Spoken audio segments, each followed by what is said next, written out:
thatmovieguyUK.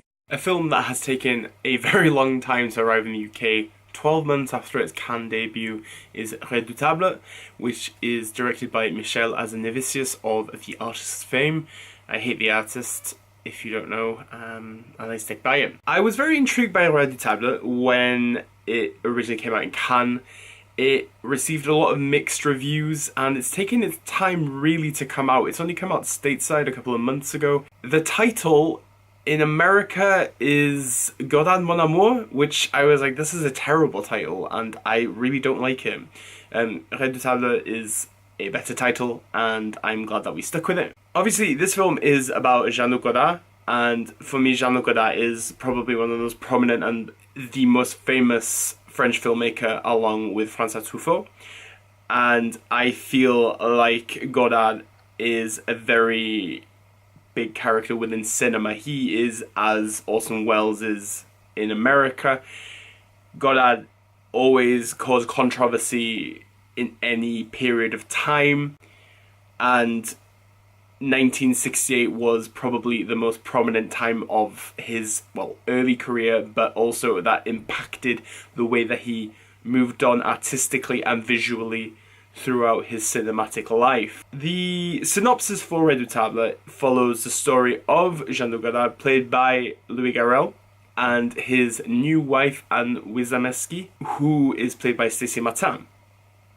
And it basically follows 1 year in the life of their marriage and also the May 68 uprising in France, and how Jean-Luc Godard works his personal life and also how his political views are changing in an ever-changing revolutionary France. What I expected from Redoutable was a very interesting thought process of Godard's decision to really denounce his most famous works like Pierrot le Fou, Breathless, Le Mépris. It just doesn't make sense, and I thought that was going to be the main message of this film on why he went down that road. But for me, Hazanavicius really does question why Godard chose politics over art.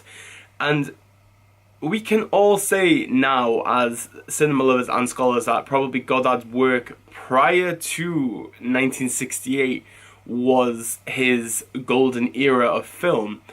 And everything after has been interesting and intriguing, but has never really culminated to what Godard actually achieved in his earlier path of career, especially with the new wave. That was a big shame for me within this film. There is no real learning curve for me. I felt like it was just a very on-rolling biopic of mass colour, a great homage to Godard, because the long tracking shots, the iris shots, the close-ups, it resembled a Godard film, but it just is very hollow. Not even Louis Garrel's performance as Godard. I didn't feel like I was watching Jean-Luc Godard on screen. Louis Garrel is an actor that I respect and I wish I saw more of him in mainstream cinema.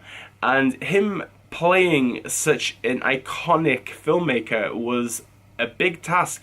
I think he does it well, but at the same time, there was nothing special about it. It's the same as Stacey Martin. I didn't really think that her role was amazing.